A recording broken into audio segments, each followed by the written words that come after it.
Hello, my friends. I welcome you to today's session. I hope all of you are doing well and everybody is safe and healthy in your family as well. Wonderful. Today, I have an exercise for you.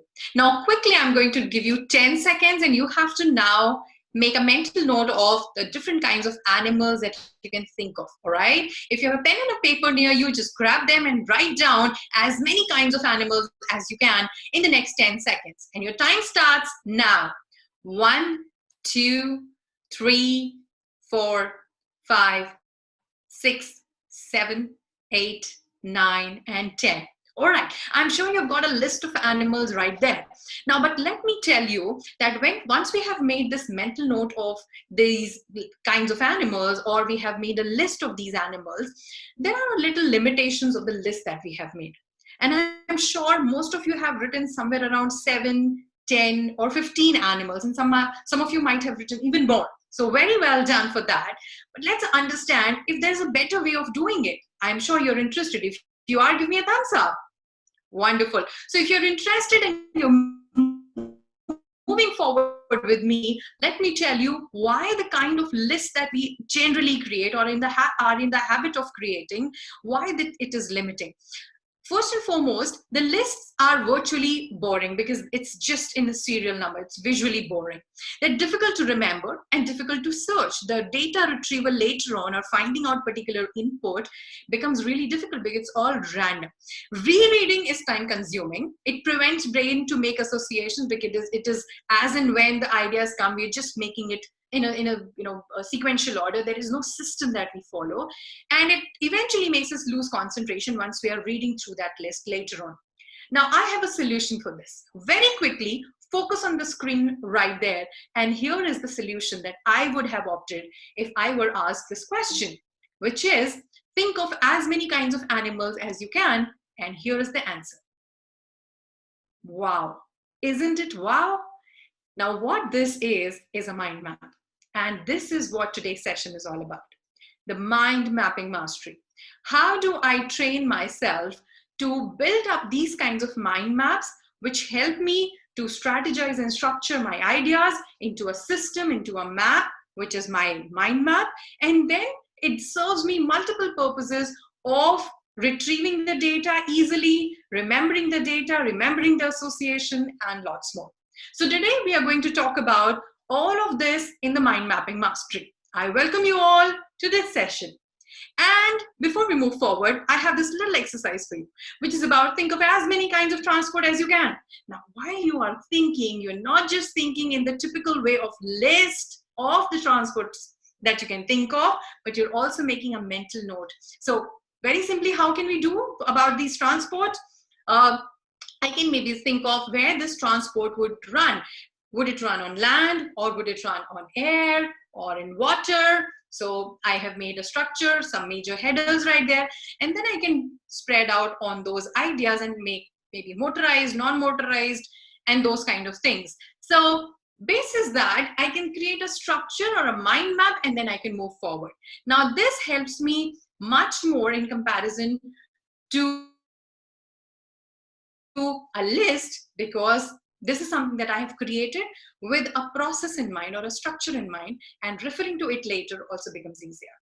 And today we are going to talk about these 6 amazing ideas and keys to mind mapping mastery. If you're ready for this amazing session, give me a thumbs up. Thank you. So let's move forward about the 6 keys to mind mapping mastery. The first idea here, the first key here is thinking about thinking. Now, strategic thinking is thinking about thinking. That is what it is all about. Now, it is about being aware and conscious of your thinking processes. It is about understanding what is it that I know and what is it that I want to know. So here's a quick exercise for you to identify the old or existing and new information. And once we have clarity about these existing and new ideas and information, it becomes easier for us to make this mind map, where I can put in the ideas that I already know, and I can explore ways to find out ideas that I want to know. So simply take a sheet of paper, fold it in the middle, or draw a line in the center of it. On the left-hand side of this sheet, write down what all you know. And on the right-hand side, write down what all you want to know. Now, this exercise not only helps you, like I said, in understanding what is it that I already know, but it also helps you in understanding what should I do to know what I want to know. All right, so it gives you much greater clarity. And this works as a basis for creating this mind map.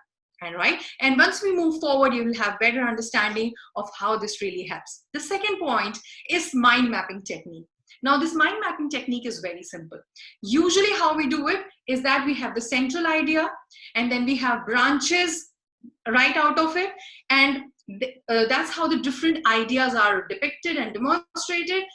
We make it visually more appealing with the help of colors or with the help of some clip arts and some notations right there. And it can even spread out at multiple levels with the help of nodes, and opening those nodes, expanding those nodes, we can understand it much better. So for instance, if I were to take an example, would be if I want to know what kind of financial solutions can I have for myself to be more financially secure. So I can possibly have the financial security as the central idea, and then branch out from this central idea different ideas that are major headers. So I can probably go into some financial solutions which are pertaining to FD or RD or shares, or I can go for some property, or I can go for some other gold. So I can have different ideas here. Then I can expand further. So I can write down, I can expand these major headers on the basis of, say, duration or the return on investment. So I can have different ways of expanding this, because this will then help me in finalizing a solution or having a solution for a problem, for say. So if you have a certain issue or a challenge and you want to know what is it like, so you understand it through these through this mind mapping technique, and that's how we move forward. Now, where all can I use it? Well, primarily this works really well if you use it at work, because using mind maps at work will not only transform the way we work, but also introduce a fun element into the daily grind. Because looking at the to-do list and that list and this list and a number of lists, it becomes really difficult for us to really be interested in that. But mind maps really helps us in understanding and making it much more interesting, much more visually lucrative, much more appealing as well. And of course, it gets the work done better than the list. Also, if I were to talk about mind maps at work, it is also about putting our focus into certain things which is really important for me. So for instance, if I were to create a mind map about my skills, okay, my own personal skills, so somewhere in this mind map, I become the focus area. And what could be better than me putting all the focus on the most important thing in my life, which is me. So I am now focusing on my skills. And when I look at my skills, I could be experience, knowledge, what are my special skills or goals, or what are the challenges. I can write down everything around me, and then I can expand them. So now by doing so, I can hone those skills which can give me an advantage in my career. So just an example right here. So similarly, mind maps can work for problems, mind map can work for ideas, mind map can work for improvement areas, and all of that. And when I put it into work, it makes the work much more interesting and speedy. The fourth here is to understand what is this practical mapping all about. Now, practical mapping, like it shows in the picture, is all about mind map as a tree. So you start with the central idea or the focus area as the root of the tree, and then you have the branches which go out as different major header of the solution. So for instance, I have a problem. So that problem is right here as the root of this tree. And say this problem is, or this situation is that I want to interact, I want to enhance the customer experience, or I want to improve the customer experience, at my workplace. So what could be those ideas? So I have some couple of ideas here. So I can work on one particular idea, say when they call my branch, or they call my office, or they are speaking to any representative from my organization. Then I can have some work being done on what happens when they they personally come to the organization and they interact personally one-on-one with any of my team members. Third is what happens when they meet a salesperson from my team. What happens when they are done with the sale, they buy something, what after the after sales service, or what are some special things that I can do. So when I'm dividing this into different, you know, those hit points, and then I can expand those bigger areas into smaller, finer details of that, I can gain much more power and I can have much more hold of that situation that I am dealing with, rather than having a superficial figure, or rather than having a superficial grip over it. Now I have a complete grip because I have actually gone deep down into it, and I have made notes of all those touch points where I can focus on, and then I find out the solution. So basically what happens is the structure of a tree gives me that this is the root, and then I expand, and when I expand on these ones, I am definitely going on a holistic coverage of the entire issue. So I am considering, while solving a problem or while having a solution for a particular situation, I am not just focused on certain things or some things, but I'm focused on everything, possibly as possible as I can. So I'm including everything, and then I'm focusing on each of these things. Mind map makes it feasible and doable. If this were to be done in list, it would be boring, exhaustive, and I would be disinterested and I would lose focus very soon. So this works really, really well for us. Now, going forward, what it also requires us to do is think clearly and streamline ideas. Now, in practicality, when I'm working on these mind maps, what this mind map is bringing on the paper that I'm working on, or on the software that I'm using, it is giving me a clarity of thoughts, and my ideas are not random, they're streamlined into certain structure. Now, while I'm creating this mind map, of course this is happening, and of course this is giving me results. But what is also happening is, when I keep using mind maps again and again in my life for different problems and different situations, I get into a natural attitude or approach of thinking clearly and streamlining ideas. Because the moment now I am thinking about a situation, the mental mind map starts building. That's the beauty of mind map. So what happens is, when this mental mind map starts building up, I get more clarity of thoughts, even without a mind map on a paper, or even without a mind map on a software.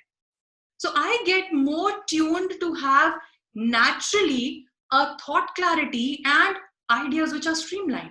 So it's a double benefit for me. So mind map works eventually not just when I'm working on them, but also they have an after effect of it, because they fine tune my mind to naturally build up mind maps, even when I'm not physically making them, or I'm not actually making them on a paper.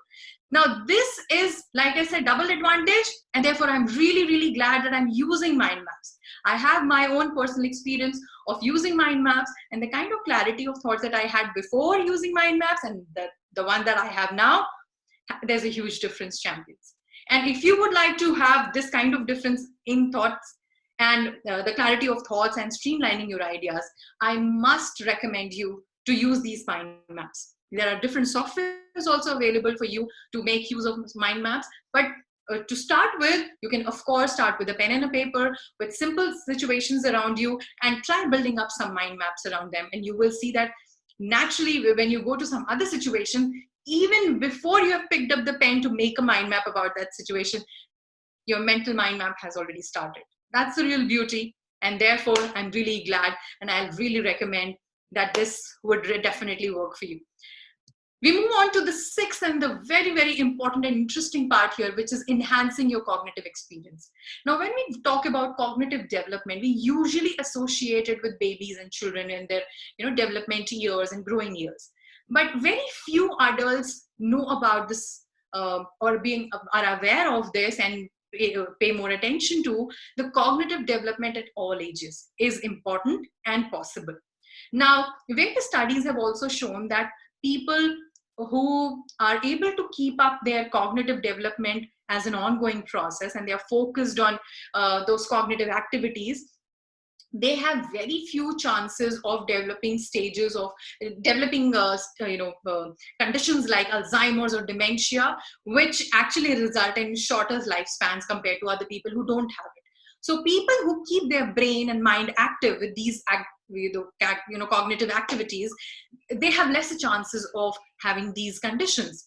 So what really happens is, and why it happens is because every time, whenever we learn something new, or we engage in new activities, or even ponder a new concept, or for instance, we start playing chess.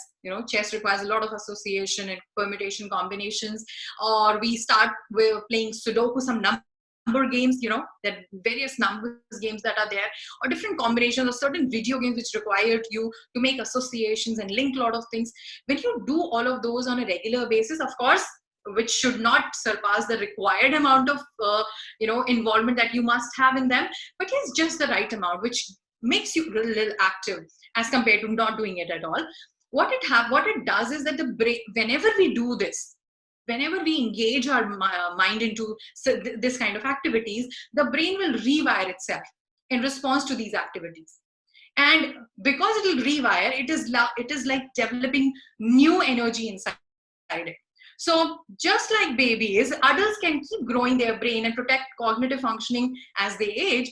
And therefore, if we focus on certain activities like mind mapping, which help us make associations and build up those connects and keep things visually interesting and work on those things on a continuous and a routinely basis, they definitely make us age slower. And that's a big, big advantage that I must vouch for.